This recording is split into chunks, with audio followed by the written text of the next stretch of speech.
Reels ಅಯೋಗ್ಯ ನನ್ನ ಮಗನ್ ತಂದು 24 ಗಂಟೆ ನಾನು ರೀಲ್ಸ್ ನೋಡ್ತಾ ಇದ್ರೆ ರೀಲ್ಸ್ ಬರ್ತದೆ, 24 ಗಂಟೆ ಕೂತಿದ್ದ ಜಾಗದಲ್ಲೇ ಕೂತಿದ್ರೆ ಫೈಲ್ಸು ಬರ್ತದೆ. ಅಯೋಗ್ಯ ನನ್ನ ಮಗನ್ ತಂದು ಸುಮ್ನಿರ್ರಿ, ಮಗನ್ ಯಾವಾಗ್ಲೂ ಬೈತಾನೆ ಇರ್ತಾರೆ. ಬೈದೆ ಇನ್ನೇನೇ ಮಾಡ್ಲಿ, ಆ ಪಾರು ನೋಡೆ ಡಾಕ್ಟ್ರು ಓದಿ ಎಷ್ಟು ಜನರಿಗೆ ಉಪಯೋಗ ಆಗುವಂಗೆ ಬದುಕ್ತವಳೆ. ಅಂತ ಡಾಕ್ಟರ್ ಒಬ್ರು ಮನೇಲಿದ್ರೆ ಆಸ್ಪತ್ರೆಗೆ ಲಕ್ಷ ಲಕ್ಷ ಸುರಿಯೋದು ತಪ್ಪಲ್ವೇನೆ? ಆಮೇಲೆ ಅದು ಇದು ಮಾತ್ರೆ ತಿಂದು ನೀಟ್ಕೊಳ್ಳೋದು ತಪ್ಪುತ್ತೆ. ನೋಡಮ್ಮ ಬಾನು, ನೀನು ಪಾರು ಥರ ಡಾಕ್ಟರ್ ಆಗಬೇಕು. ನಿಮ್ಮ ಅಣ್ಣನ ಕತೆ ಮುಗೀತು.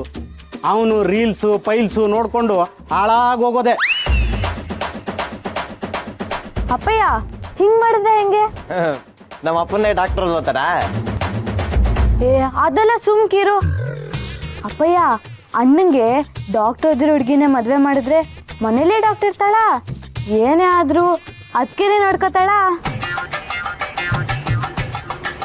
ಇವಳಿಗೆ ಯೋಗ್ಯತೆ ಇಲ್ಲ ಡಾಕ್ಟರ್ ಓದಕ್ಕೆ, ಬಂದ್ಬಿಟ್ಲು ದೊಡ್ಡವ್ರ ತರ ಮಾತಾಡಕ್ಕೆ.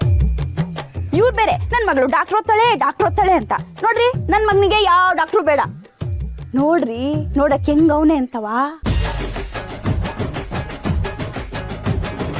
ಮೂಕಣೆ ಹೆತ್ತವರಿಗೆ ಹೆಗ್ಗಣನೂ ಮುದ್ದೆ.